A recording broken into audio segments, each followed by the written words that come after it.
그리고 다음은요, 개인금융 실무에 대해서 간단하게 이해를 해보는 시간인데요. 엄청 디테일하게 설명을 드리진 않고 주요 키워드를 이제 네이버 등에서 검색을 해보실 것을 좀 추천드리겠습니다.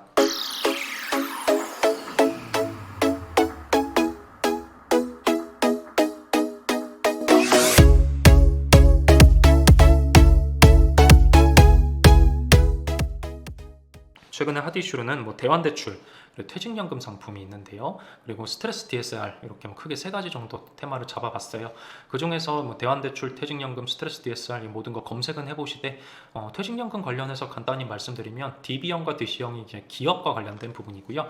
개인형 IRP 상품 같은 경우는 개인이 추가적으로 가입하는 퇴직연금에 해당합니다. DB형, DC형, 개인형 IRP의 특성과 세액공제 혜택은 어떻게 되는지, 어떤 부분의 운영 주체는 누구이며 위험도는 어느 정도인지 이런 정보들을 잘 정리해 놓으시는 것을 추천드리도록 하겠습니다. 그리고 고금리 상황에서 영업 방법에 대해서도 나와 있는데 이거는 PB 쪽으로 본인 진로를 잡아놨다 그런 분들은 좀 고민을 해보실 소재인 것 같습니다.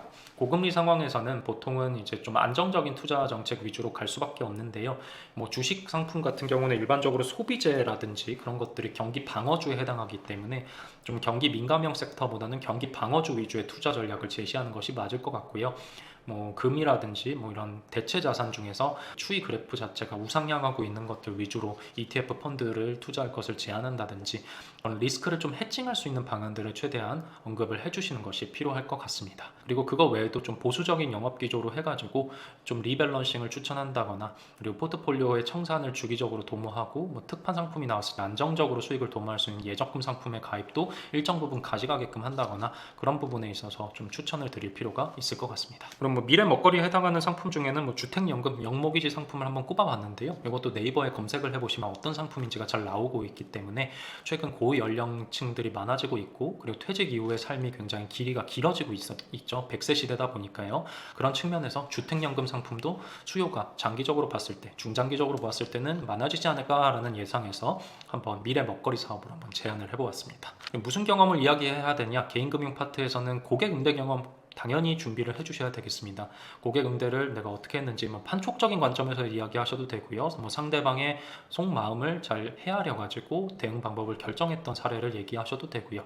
비언어적인 부분에서의 특징을 캐치해 가지고 대응 방법을 정했던 사례를 언급하셔도 되고요.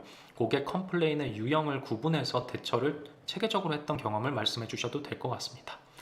네, 그리고 분석 능력 같은 경우는요, 아무래도 고객 정보를 분석하는 부분들, 그리고 현재 시황, PB 업무와 관련해서 분석 능력이 요구되다 보니까요, 이런 트렌드나 그리고 어떤 자료 같은 걸 정확하게 분석해서 어떤 좋은 결과를 냈다거나 정합적인 분석을 통해 논리적인 그 결과치를 냈던 경험들, 이런 것들을 좀 준비해 보시면 좋지 않을까.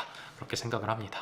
네, 마지막으로는요, 기업금융 실무에 대해서 또 간단하게 설명드리고자 하는데요. 기업금융 실무를 담당하시게 되면 저연차일 때는 실무적인 업무를 담당하게 되고 고연차일 때는 관리적인 업무를 주로 담당하게 됩니다. 관리적인 업무라고 하는 것은 기존 고객처에게 새로운 수단, 새로운 상품들을 계속 소개하고 지속적으로 관계를 맺어나가는 역할을 하는 것인데요.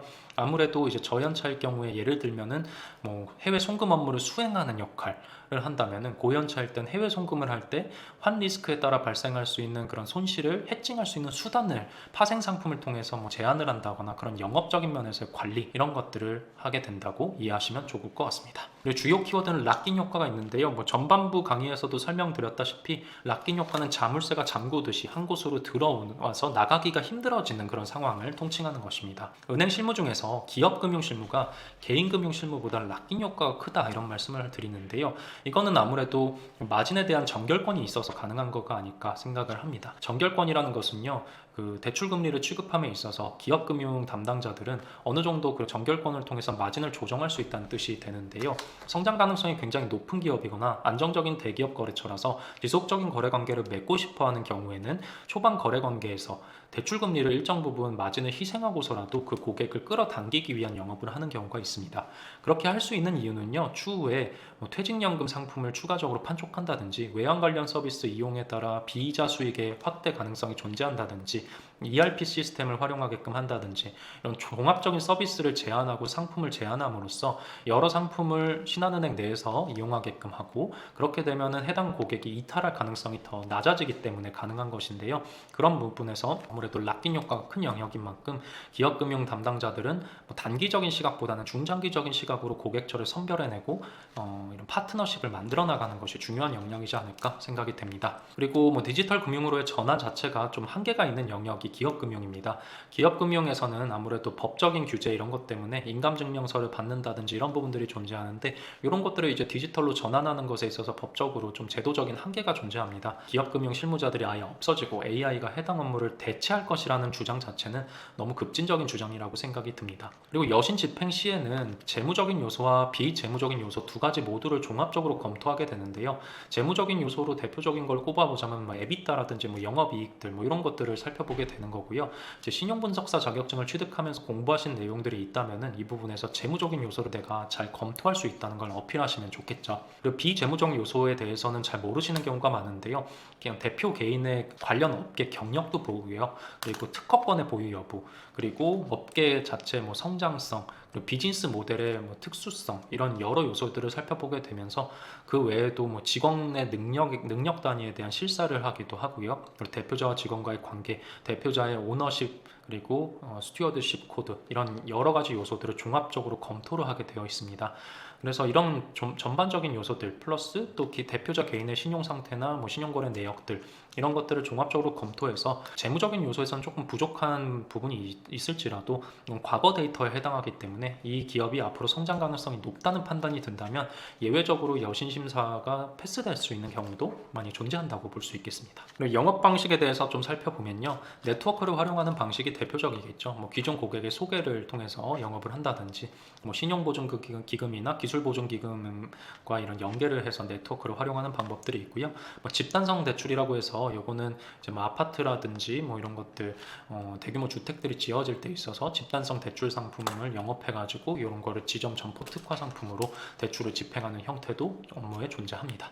그래서 기업금융 실무에서도 인바운드 업무만 있는 것이 아니라 아웃바운드 업무도 충분히 있다라고 생각을 해주시면 좋을 것 같습니다. 네, 지금까지 전반적으로 신한은행을 둘러싼 영업 기조와 그리고 기업 이슈들, 그리고 은행원으로서의 직무 태도 및 역량, 덕목들, 각종 업계 이슈들을 종합적으로 검토해 보았습니다.